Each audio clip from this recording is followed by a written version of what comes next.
다 함께 사도신경으로 신앙 고백하심으로 일요 저녁 예배를 하나님께 드리겠습니다. 전능하사 천지를 만드신 하나님 아버지를 내가 믿사오며 그 외아들 우리 주 예수 그리스도를 믿사오니 이는 성령으로 잉태하사 동정녀 마리아에게 나시고 본디오 빌라도에게 고난을 받으사 십자가에 못 박혀 죽으시고 장사한 지 사흘 만에 죽은 자 가운데에서 다시 살아나시며 하늘에 오르사 전능하신 하나님 우편에 앉아 계시다가 저리로서 산자와 죽은 자를 심판하러 오시리라. 성령을 믿사오며 거룩한 공회와 성도가 서로 교통하는 것과 죄를 사하여 주시는 것과 몸이 다시 사는 것과 영원히 사는 것을 믿사옵나이다. 아멘. 주님은 우리의 창조주이시며 우리의 구원주이십니다. 주님의 피조물로서 주께서 구원하신 백성으로서 주님을 찬양하며 경배하기 원하오니 오늘 우리의 예배를 받아주시옵소서. 예수 그리스도의 이름으로 기도합니다. 아멘. 다 함께 찬송가 210장 시온성과 같은 교회 찬양하겠습니다.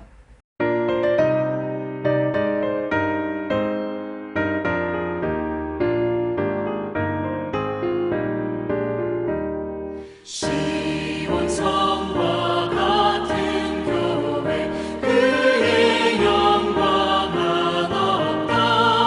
허락하신 말씀대로 주가 친히 세웠다. 반석 위에 세운 교회 흔들 자가 누구랴. 모든 원수를 에워싸도 아무 근심 없도다. 생명샘이 솟아나와 모든 성도 마시니 언제든지 흘러넘쳐 부족함이 없도다. 이런 물이 흘러가니 목마를 자 누구랴. 주의 은혜 풍족하여 넘치고도 넘친다.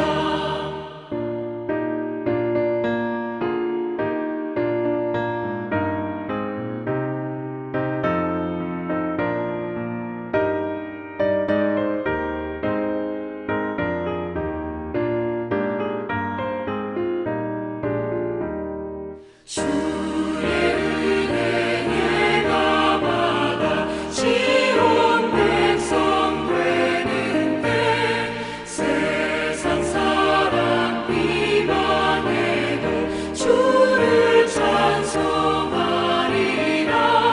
세상 얻는 모든 영광 아침 안개 같으나 주의 자녀 받을 복은 영원 무궁하도다. 아멘.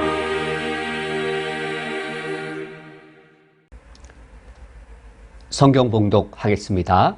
오늘 성경 말씀은 신약성경 사도행전 17장 11절과 12절의 말씀입니다. 오늘 성경 말씀을 제가 봉독해 드리겠습니다.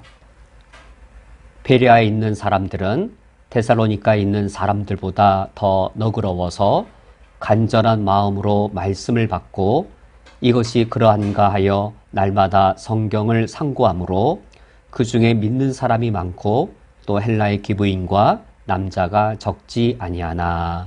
아멘. 다 함께 기도하고 말씀을 듣겠습니다. 하나님 아버지시여, 우리에게 하나님의 말씀인 성경을 주시어 감사드립니다. 우리가 주님의 말씀을 읽고 들을 때에 나의 주 나의 하나님을 만날 수 있으며 주님이 베풀어 주시는 풍성한 은혜를 누리게 됩니다. 오늘도 주의 말씀을 들을 때 우리 각자 나의 주 나의 하나님을 만나며 하나님이 내게 베푸시는 풍성한 은혜를 누리게 해 주옵소서. 예수 그리스도의 이름으로 기도합니다. 아멘. 우리가 오늘도 지난주 말씀에 이어서 성경 해석의 원리와 원칙 두 번째로 살펴보도록 하겠습니다.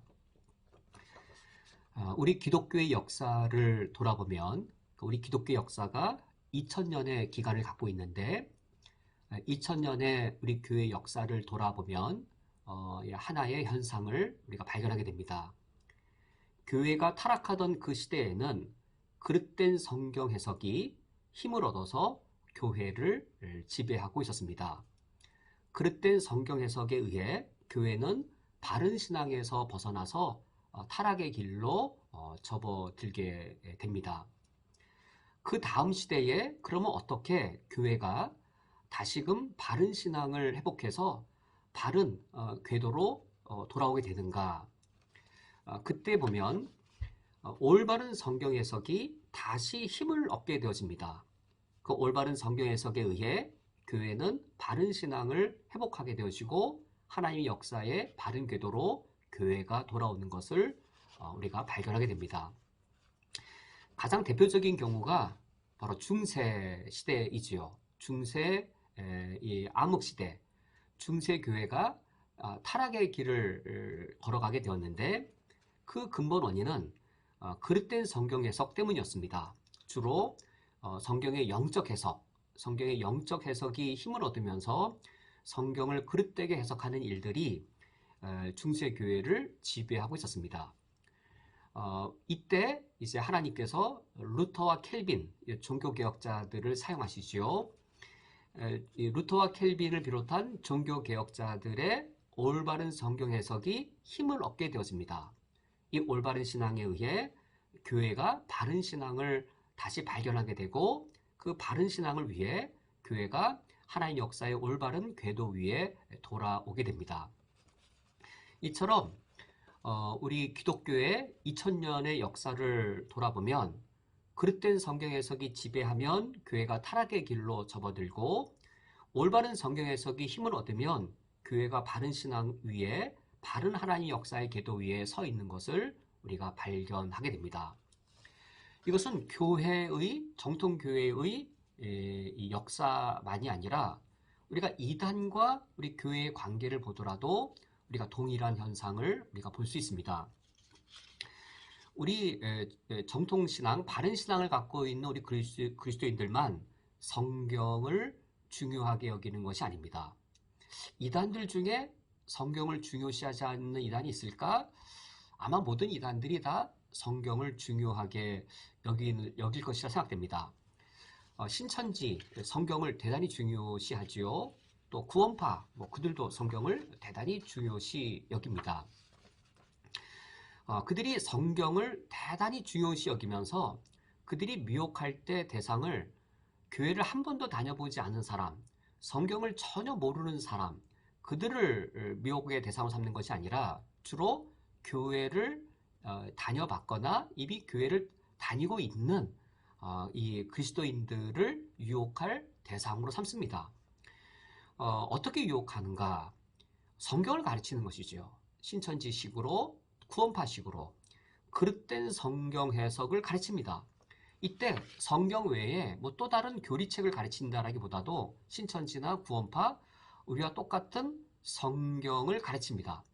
우리와 똑같은 성경을 가르치되 그릇된 해석 방식으로 성경을 가르쳐서 구원파의 교리로 또는 이 신천지의 교리로 이 그릇된 이단의 교리로 이끌고 가는 것이지요. 그러므로 우리가 여기서 두 가지 중요성을 동시에 우리가 알아야 함을 우리가 알게 됩니다. 성경의 절대적인 중요성, 이것만 알아서는 안 되는 것이죠. 이단들도 이 사실을 잘 알고 있습니다. 성경이 얼마나 기독교 신앙에 중요한지를. 그리하여 성경의 중요성을 알고 있는 기존 신자들을 미혹의 대상으로 삼습니다. 성경이 중요한지 안 중요한지 전혀 상관없이 여기는 교회를 전혀 다녀보지 않은 사람을 주된 타겟으로 여기는 것이 아니라 성경을 중요시 여기고 있는 기존 신자들을 이 미혹의 대상으로 삼습니다. 그러고는 그릇된 성경 해석 방식으로 미혹하는 것이죠. 그러므로 우리는 성경의 절대적 중요성만을 아는 것이 아니라 그만큼이나 성경 해석의 중요성도 더불어 알아야겠습니다. 우리 그리스도인의 신앙이 철저하게 성경 위에 서 있어야 합니다. 철저하게 성경 말씀대로 우리 신앙이 세워져야 하겠습니다. 우리 신앙이 철저하게 성경에 세워지기 위해서는 두 가지 중요성이 더불어 동시에 강조되어야 하는 것이죠. 성경의 중요성만이 아니라 성경의 올바른 해석의 중요성, 이 두 가지가 동시에 강조되어야 하겠습니다. 그러면 중세시대의 교회에 어떤 잘못된 성경 해석 방식이 유행하고 있었는가? 중세시대에 가장 유행했던 잘못된 성경 해석 방식은 영적 해석이었습니다. 성경 말씀을 읽을 때 어떤 단어가 또는 어떤 어휘가 등장하면 그 단어 자체의 뜻으로 해석하는 것이 아니라 영적 의미를 부여하여서 그 단어의 의미를 이끌어내는 그런 영적 해석 방식이 중세교회에 상당히 유행했습니다. 그것을 알레고리 성경 해석 또는 풍유적 성경 해석이라고도 표현하는데 성경 해석하는 사람이 자신의 주관적인 영적 의미를 부여하여 해석하는 방식을 나타냅니다. 이를테면 우리가 창세기 1장을 읽으면 첫째 날에 하나님이 빛을 창조하십니다. 이 빛이 과연 무엇을 가리키는 것일까요? 창세기 1장 3절에 하나님이 이르시되 빛이 있으라 하시니 빛이 있었고 첫째 날 하나님의 첫 번째 창조물인 빛, 이것이 무엇을 가리키는 것일까? 그 다음 4절 말씀을 보면 하나님이 빛을 창조하셔서 빛과 어둠을 나누십니다. 하나님이 빛과 어둠을 나누사. 빛을 창조하심으로 빛의 반대가 되는 어둠도 만들어집니다. 이 빛과 어둠은 무엇일까요? 1장 5절 말씀에 보면 하나님이 빛을 낮이라 부르시고 어둠을 밤이라고 부르십니다. 하나님이 빛과 어둠을 창조하셔서 결국 낮과 밤을 창조하신 것인데 중세시대에는 이러한 빛과 어둠에 대해 영적 의미를 부여하여 해석합니다. 빛을 영적으로 보면 선한 것이다, 선한 세력이다 로 해석하는 것이죠. 빛이 선한 것, 선한 세력이라면 빛의 반대가 되는 어둠은 무엇이 되겠는지요? 어둠은 영적으로 악한 세력, 영적으로 악한 그런 세계, 이것이 어둠이 되는 것이죠. 이처럼 성경을 읽고 거기에 나온 그 단어에다가 영적 의미를 부여하여 해석을 이끌어냅니다. 그러면 창세기 1장에서 영적 전쟁이 막 일어나는 게 되는 것이죠. 빛과 어둠의 영적 전쟁이 일어나는 것. 그러나 창세기 1장 3절에서 5절 정말로 하나님이 영적 전쟁이 일어난 것을 말씀하는 것인가? 전혀 그렇지 않습니다.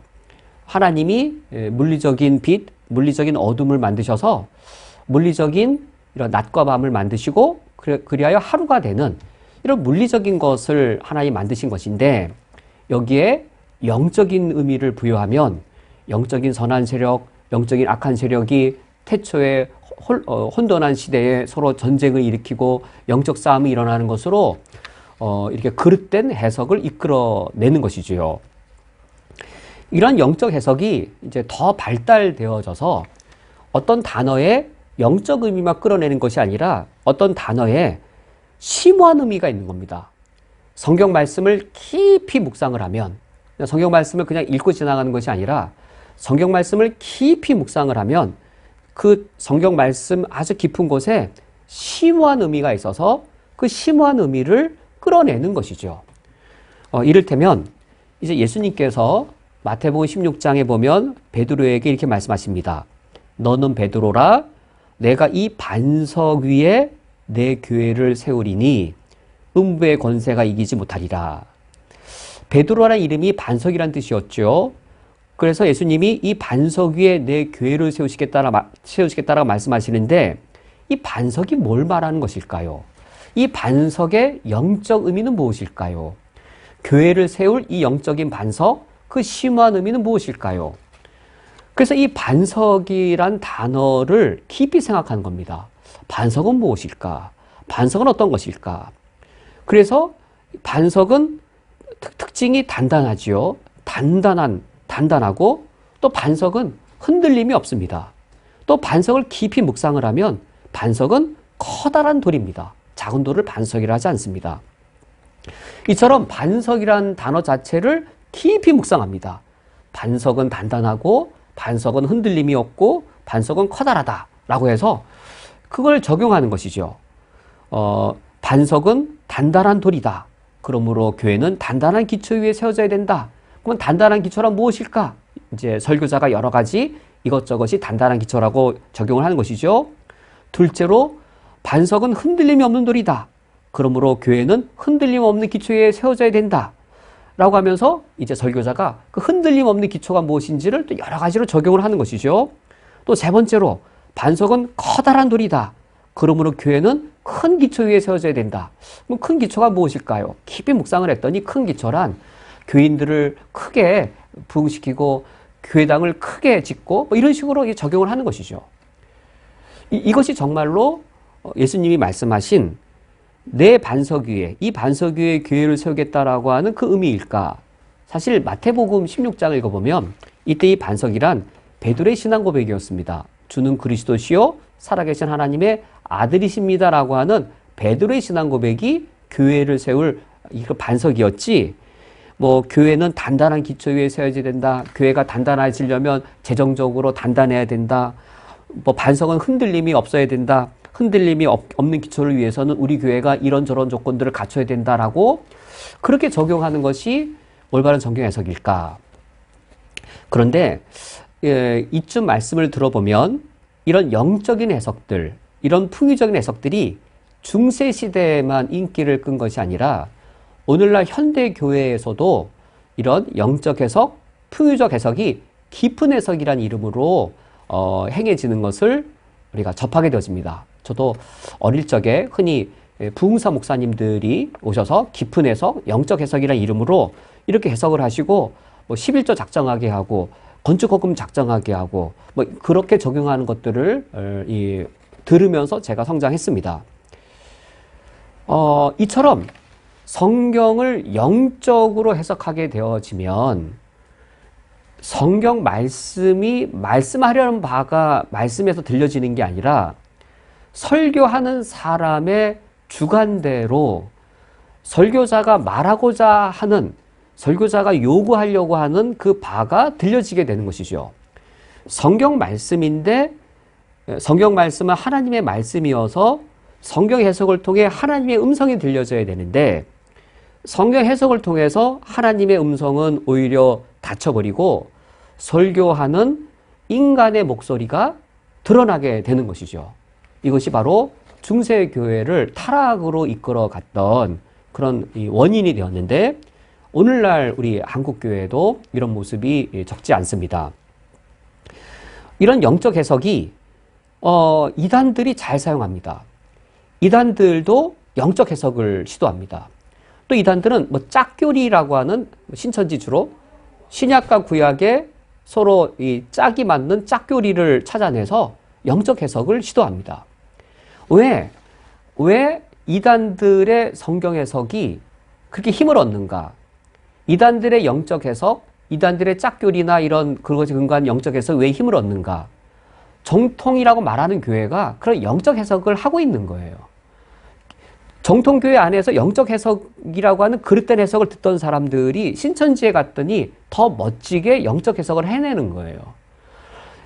구원파에 갔더니 구원파가 더 멋지게, 더 능숙하게 영적 해석을 해내는 거예요. 그러니까 잘못된 영적 해석에 물들어 있던 정통교회를 다니던 교인들이 이단에 갔을 때 이단은 성경을 그릇된 해석으로, 그릇된 방식으로 해석하네 라는 걸 못 찾아내는 것이죠. 익숙했던 방식대로 익숙하게 가르치니 거기에 넘어가게 됩니다. 그런데 이단은 그렇다 할지라도 왜 우리 정통교회 안에서 성경을 영적으로 이처럼 해석하는 것에 대해 거부감 또는 그 잘못됐다라고 하는 그런 의혹의 마음이 이렇게 적극적으로 들지 않을 수 있겠는가요? 영적 해석을 했을 때 저건 잘못된 것인데 라고 처음부터 그런 생각이 왜 잘 들지 않는 것인가요? 그것에 대해 우리가 이어서 생각해 보도록 하겠습니다. 우리 그리스도인들 중에 상당수가 성경을 영적으로 해석할지라도 그것을 쉽게 또는 자연스럽게 받아들이는 원인은 무엇이겠는지요?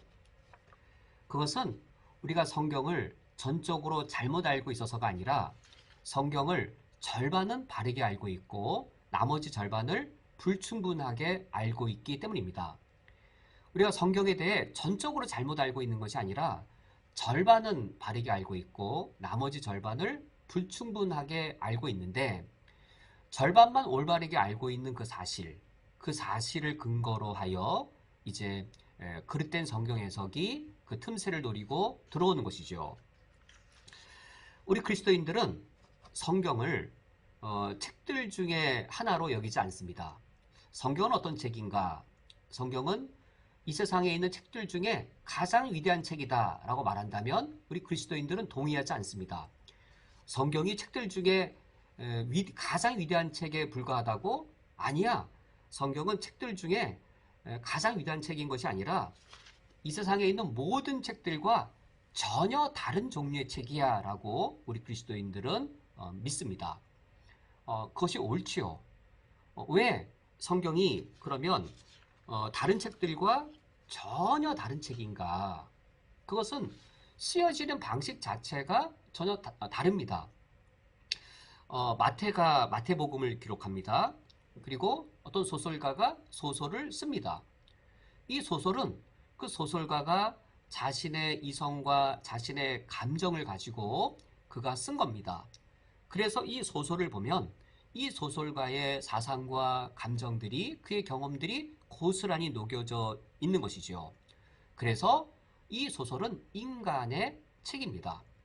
어떤 경제학이나 정치학과 같은 그런 학문적인 책도 그 학자의 사상과 경험들이 고스란히 녹여져서 이 학문서적으로 저술되어집니다. 그러므로 그 책도 인간의 책입니다. 이 세상의 모든 책은 인간이 저자이고 그 저자의 사상과 감정과 경험을 만들어낸 그 경험들이 표출되어진 책입니다. 인간의 책이고 인간을 넘어설 수 없는 책입니다. 이에 비하여 성경은 어떤 책인가? 마태복음, 마태가 썼습니다. 누가복음, 누가가 썼습니다. 그러나 이때 썼다란 말은 단지 기록했을 뿐이고 마태복음의 저자는 마태가 아니라 하나님이신 것이죠. 마태는 마태복음에 쓴 사람, 기자에 불과합니다. 누가가 누가복음의 저자가 아니라 누가는 누가복음을 기록한 누가복음의 이 기자에 불과합니다. 그러면 이 마태복음의 저자, 누가복음의 저자 누구이신가?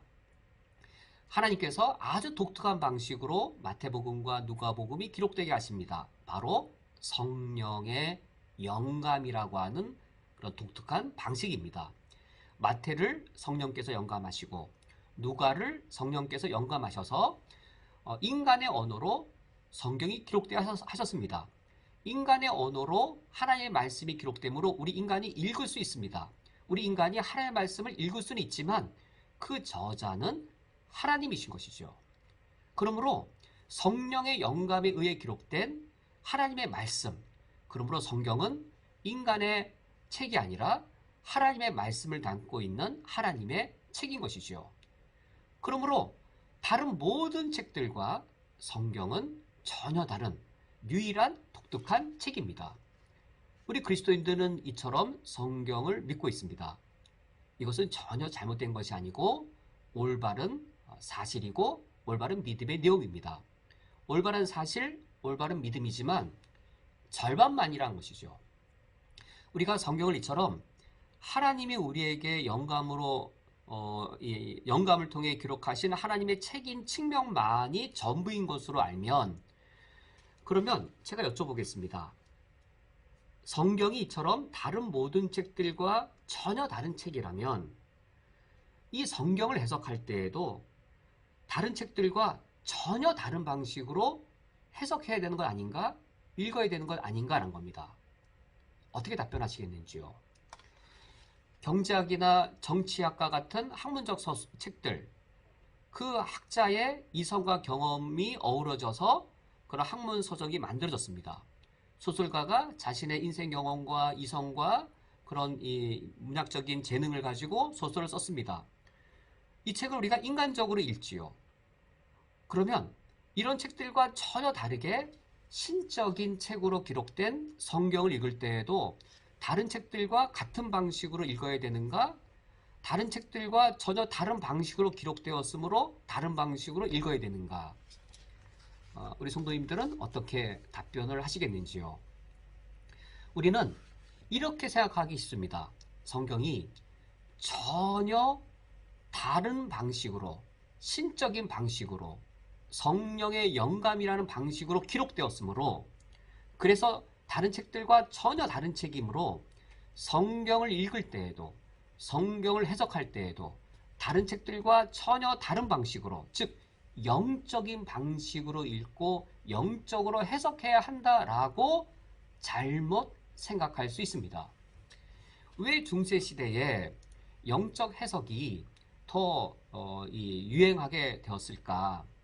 이단들의 그런 영적 해석을 하는 걸 볼 때 왜 그런 해석을 허용하는가? 그런 해석 방식을. 그것은 성경이 성령의 영감에 의한 신령한 책이라고 하는 것에 대한 이 불충분한 이해 때문입니다.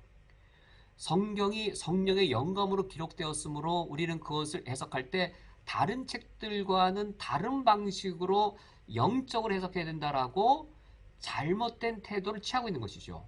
근데 사실 그 영적 해석도 누가 하나요? 목사나 뭐 신학자나 어떤 사람이 영적으로 해석하는 거 아닌가요? 하나님이 직접 뭐 해석해 주시는 게 아니라 사람이 해석하는 거라고요. 그래서 여기에 하나님의 말씀을 읽고 영적 해석을 해서 하나님의 말씀이 들려지는 것이 아니라 하나님의 말씀을 영적으로 해석한다라고 말하는 그 사람의 말이 들려지게 되는 겁니다. 전혀 올바른 결과가 나타나지 않는 것이지요. 이 단락의 말씀을 맺도록 하겠습니다. 성경의 한쪽 측면은 성령의 영감이라고 하는 이 신령한 신적인 그러한 하나님의 역사로 기록되어진 책입니다. 여기까지는 맞습니다. 그렇다고 하여서 성경을 읽을 때에도 다른 책들과 다른 방식으로 읽어야 된다. 그 다른 방식이 영적인 해석이다 라는 태도를 취한다면 그것은 지극히 잘못된 태도입니다. 그러면 성경을 어떻게 읽어야 되겠는가? 성경이 이 다른 모든 책들과 다른 방식으로 기록되었다 할지라도 성경 기자를 통하여 기록되었습니다. 성령의 영감에 의해 기록되었을지라도 인간의 언어로 기록되게 하였습니다. 인간의 언어로 인간을 통하여 기록되게 하였으므로 인간의 언어로 기록된 성경 말씀이 다른 책들과 같은 방식으로 해석되어질 때 그때 하나님의 말씀이 들려지게 됩니다. 이 문장이 사실 오늘 설교의 결론이고 중심입니다. 성경을 어떻게 해석하고 읽어야 되는가? 다른 모든 책들과 다른 방식으로 기록되었으므로 영적으로 해석해야 되는가? 그렇지 않습니다. 성령의 영감으로 하나님의 말씀이 인간의 언어로 기록되었습니다. 인간의 언어로 기록되었기 때문에 인간의 언어로 기록되어진 성경을 해석할 때 인간의 언어로 기록되어진 다른 서적과 같은 방식으로 해석될 때 그때 진짜 인간의 언어로 기록된 하나님의 말씀이 하나님의 말씀으로 들려지게 됩니다. 이 사실이 대단히 중요합니다. 그러면 어떻게 인간의 언어로 기록되어진 하나님의 말씀, 우리가 어떻게 인간적으로 해석해야 그 말씀이 바르게 들려지게 되는가? 우리가 그 예를 사도행전 17장에서 사도 바울을 통해 우리가 확인할 수 있습니다. 사도행전 17장을 보면 사도 바울이 구약 성경을 해석하면서 예수가 그리스도이시다라고 증명을 합니다. 그리고 그 증명의 근거에서 예수가 메시아이심을 전하게 됩니다. 사도행전 17장 1절에서는 그 장소가 데살로니가라는 이방 도시였습니다. 1절 하반절에 거기 유대인의 회당이 있는지라. 이제 바울이 데살로니가 이방 도시에 있는 유대인의 회당에 들어갑니다. 유대인의 회당이라고 해서 유대인들만 모인 것이 아니라 그 당시 유대교에 관심을 갖고 있던 또 유대교에 호의적이었던 데살로니가의 헬라인들도 이 회당 예배에 참여하고 있었습니다.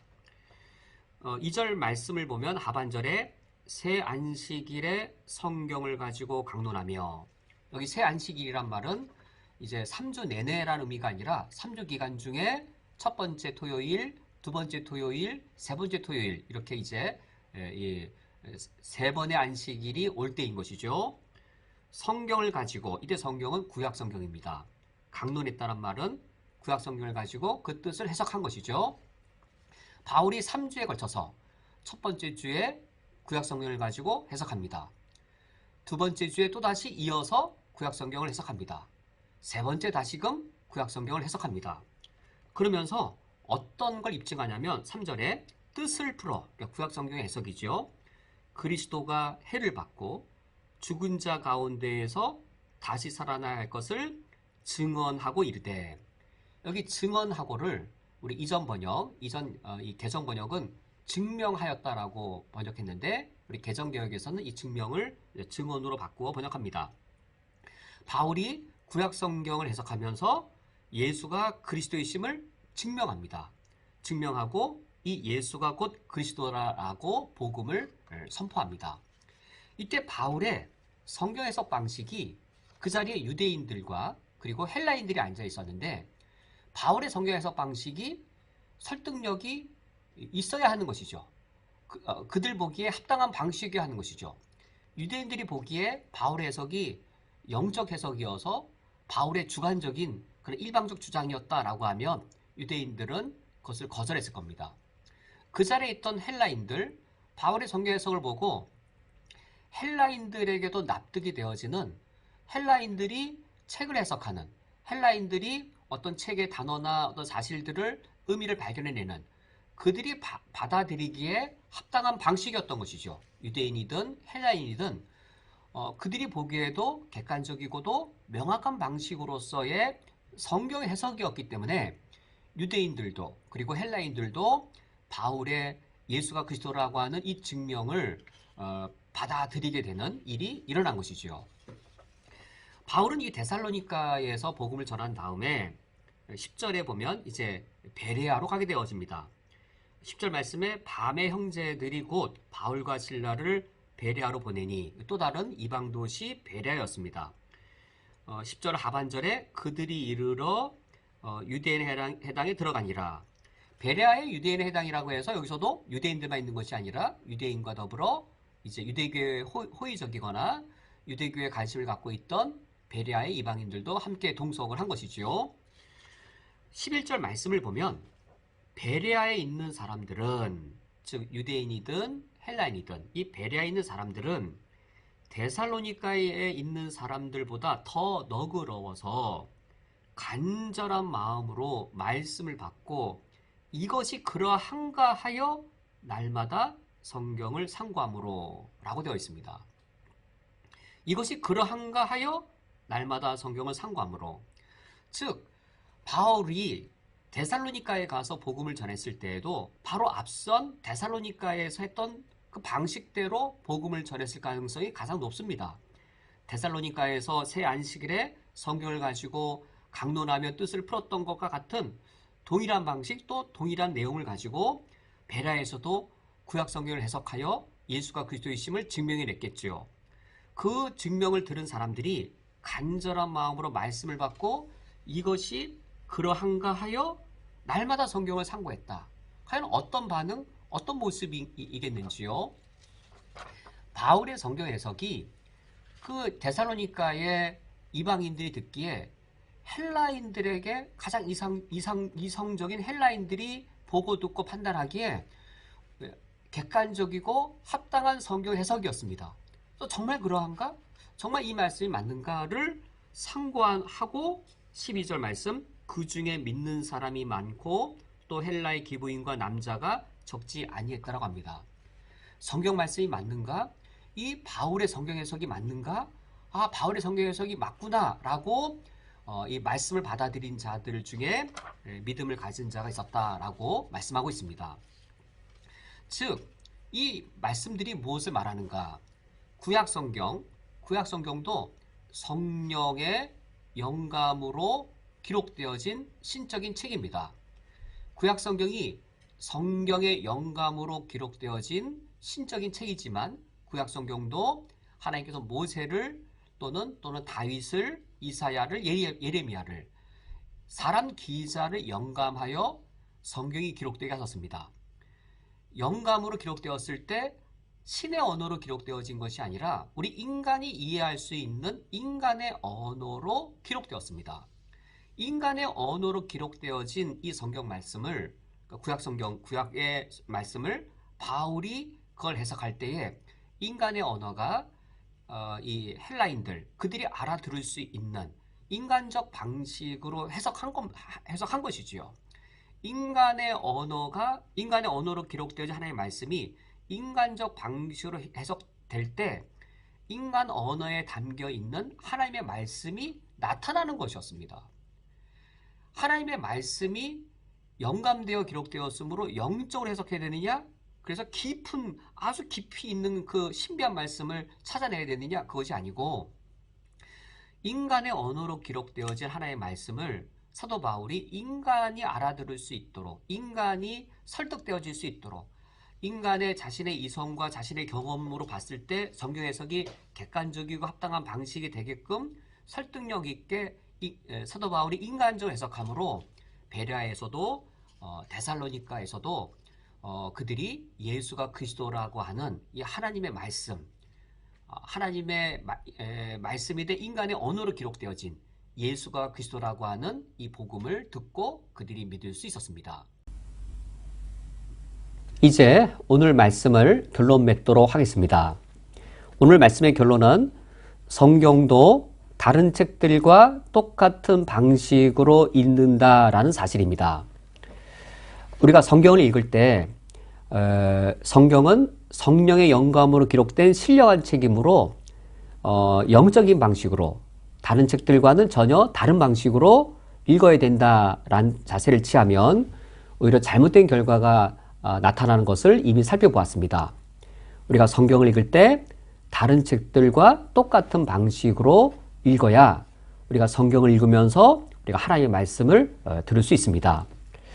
이 결론을 세 가지 사실로 더 나누어서 말씀을 드리겠습니다. 첫 번째는 인간의 언어입니다. 왜 성경을 다른 책들과 똑같은 방식으로 읽어야 되는가? 성경도 다른 책들과 똑같이 인간의 언어로 기록되었습니다. 성경은 이것이죠. 인간의 언어라고 하는 그 그릇 안에 하나님의 말씀이 담겨 있습니다. 이때 우리의 목적은 무엇일까요? 인간의 언어를 읽는 것이 목적이 아니고 인간의 언어를 읽어서 하나님의 말씀을 듣는 것이 우리의 목적입니다. 인간의 언어를 읽어서 하나님의 말씀을 듣는 게 우리의 목적인데 이 인간의 언어 자체를 영적으로 해석해버리면 영적으로 해석된 인간의 언어를 통해 하나님의 말씀이 들리는 게 아니라 누구의 목소리가 들리나요?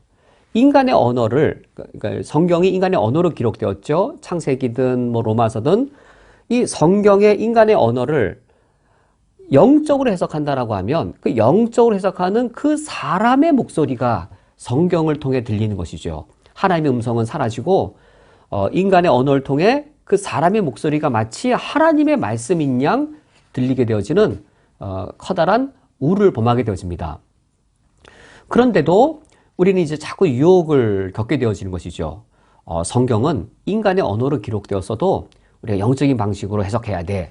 이 성경 안에 무슨 이 신령한 신비한 신적인 암호들이 있을 거야. 창세기에 이런 암호가 있고 로마서에 이런 암호가 있고 이런 암호들을 잘 이렇게 조합을 해서 영적인 해석을 해야 돼 라고 생각한다면 그것은 매우 위험한 일입니다. 성경은 인간의 언어로 기록되었지 어떤 신비한 신적 암호로 기록되어 있지 않습니다. 성경은 하나님의 언어, 신의 언어로 기록된 것도 아니고 성경이 어떤 신비한 신적 암호로 기록되어 있지 않습니다. 창세기 어떤 신적인 암호가 아닙니다. 인간의 언어입니다. 레위기 어떤 암호가 아닙니다. 인간의 언어입니다. 인간의 언어인데 평범한 인간의 언어로 기록되어 있습니다. 성경이 어떤 학문적인 언어, 어떤 그 학술적인 용어를 사용하여서 기록되었다라기보다도 평범한 인간의 언어를 방편으로 삼아서 기록된 것이 바로 성경입니다. 만약에 성경이 어떤 이 학문을 갈고 닦은 사람만 이해할 수 있는 언어로 기록되어 있다면 우리는 그 신비한 언어를 배우기 전까지는 알 수가 없는 것이죠. 어떤 신비한 신적 암호로 기록되어 있다면 그 암호가 무엇인지 발견하기 전까지는 우리는 성경을 읽어도 그 뜻을 알 수 없습니다. 그런데 만약 성경이 평범한 인간의 언어로 기록되어 있다면 어떠할까요? 우리가 학술회에 가서 어떤 이 학자들의 논문 발표를 듣는다면 아주 긴장하면서 어떤 용어 하나하나에 신경을 써야 될 텐데 그것이 아니라 옆집에 사시는 할머니께서 평범하게 나에게 무슨 말씀을 하셨다면 어떻게 알아듣으면 되는 것인지요? 그냥 평범한 언어로 기록된 성경, 평범한 할머니가 평범하게 말씀하신 것을 우리가 자연스럽게 들으면서 이해할 수 있듯이 창세기 아브라함의 이야기를 읽을 때 마태복음의 예수님의 그 기적의 일들을 읽을 때 평범한 언어로 기록되었으므로 우리가 그것을 인간의 언어로 읽어서 하나님의 말씀을 우리가 읽게 되어지는 겁니다. 두 번째, 이제 인간의 이성입니다.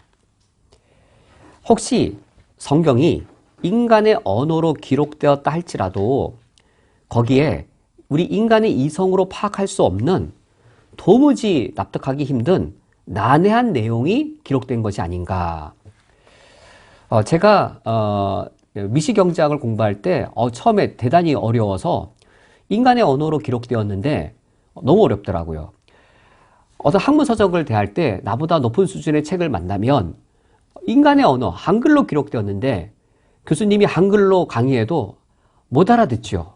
혹시 성경도 인간의 언어로 기록되었지만 인간이 도무지 이해할 수 없는, 파악하지 못할 난해한 내용이 기록된 건 아닌가? 만약 그렇다면 성경을 읽고 누구만 이해할 수 있을까요? 누구만 구원받을 수 있을까요? 학자적인 사람, 이성이 뛰어난 사람만 성경을 읽고 성경의 내용을 이해하여 구원받을 수 있을 겁니다. 그러나 성경은 그렇지 않습니다. 평범한 언어로 기록되었고 평범한 이성을 갖고 있는, 이 평범하단 말도 뭐 평균 이상의 지성을 말하는 게 아니라 그냥 그냥 보통 사람들, 그러니까 모든 사람, 말을 할 줄 알고 생각할 줄 아는 모든 사람, 누구나 다 성경의 내용을 접했을 때 예수가 그리스도이심을 명확하게 알 수 있습니다. 학문 훈련이라든지 성경 해석 훈련을 받아야만, 신학 공부를 해야만 예수가 그리스도이심의 구원의 진리를 알아갈 수 있을까? 아닙니다. 전혀 그렇지 않습니다.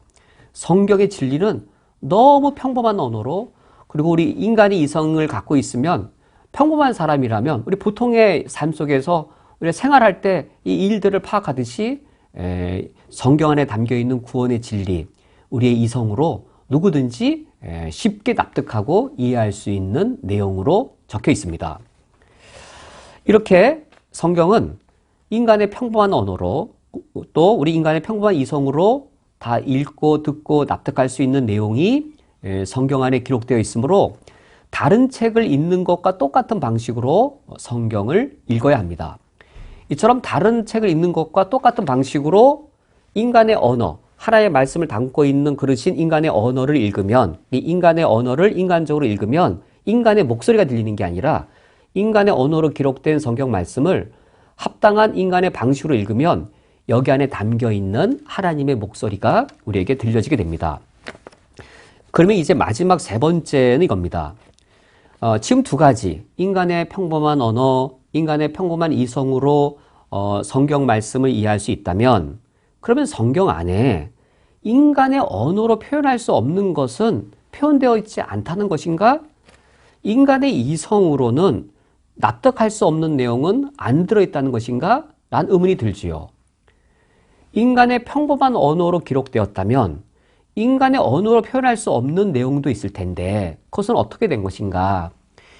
인간의 이성으로 도무지 파악할 수 없는 그 일들이 분명히 일어났을 터인데 그런 일들은 과연 어떻게 기록되었다는 것인가? 라는 의문이 듭니다. 인간의 언어로 표현할 수 없는 내용이 성경에 기록되어 있을까요? 없을까요? 인간의 언어로 표현할 수 없는 내용들이 성경 안에 있을 뿐만 아니라 비교적 많습니다. 이를테면 인간의 언어로 표현할 수 없는 것, 하나님의 주권과 인간의 자유의지, 이 둘을 동시에 표현할 수 없습니다. 주권이 하나님께 있으면서 어떻게 인간에게 동시에 자유가 있을 수 있는지요? 하나님께 주권이 있다면 인간에게는 자유가 없는 것이죠. 인간에게 완전한 자유의지가 있다면 하나님의 주권은 손상될 수밖에 없는 것이죠. 이 두 가지 모순된 것을 인간의 언어로 표현할 수 없습니다. 불가능합니다. 이처럼 인간의 언어로 표현할 수 없는 것을 성경이 어떻게 표현할까요? 성경은 모순된 진술을 동시에 함으로써 인간의 언어로 표현할 수 없는 것을 표현합니다. 성경을 보면 모순된 내용들이, 진술들이 있습니다. 하나님께는 절대적인 주권이 있습니다. 인간에게도 온전한 자유의지가 있습니다. 둘은 모순됩니다. 모순된 표현을 성경은 표현할 때 망설이지 않습니다. 모순된 두 가지를 다 말합니다.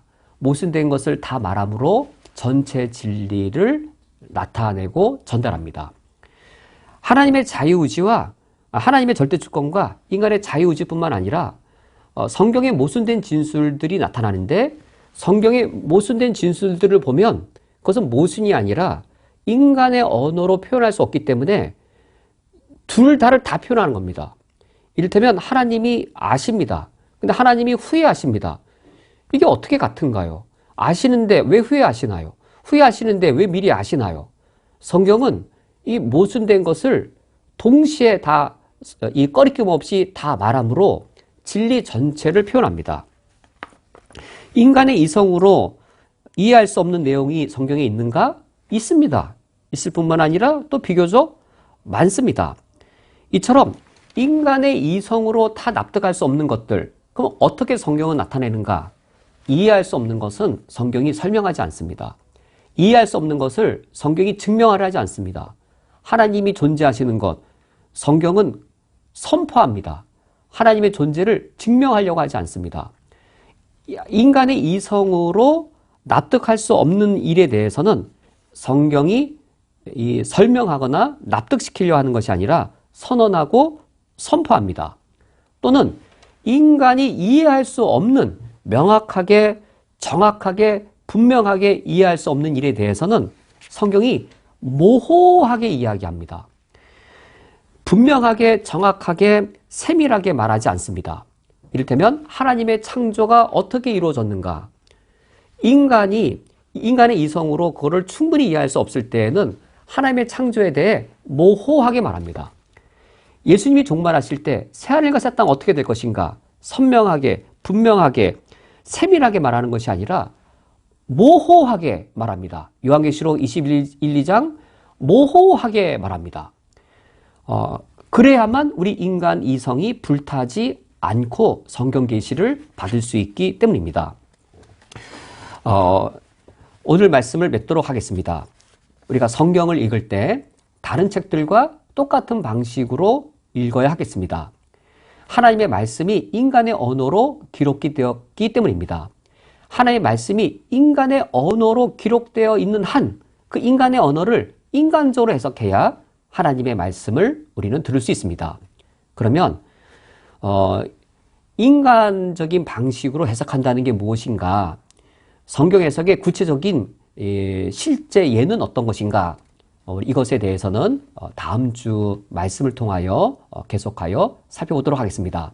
다음 주에는 이 중세시대 때 이 중세교회의 영적 해석, 잘못된 영적 해석을 바른 해석으로 이끌어낸 루터와 켈빈을 중심으로 한 종교개혁자들의 이 올바른 표준적인 성경 해석의 원리, 인간의 언어로 기록된 이 성경을 어떻게 인간적으로 해석해야 되는지를 루터와 켈빈의 종교개혁자들의 그 관점에서 실제적인 성경 해석의 원리와 방식들을 살펴보도록 하겠습니다.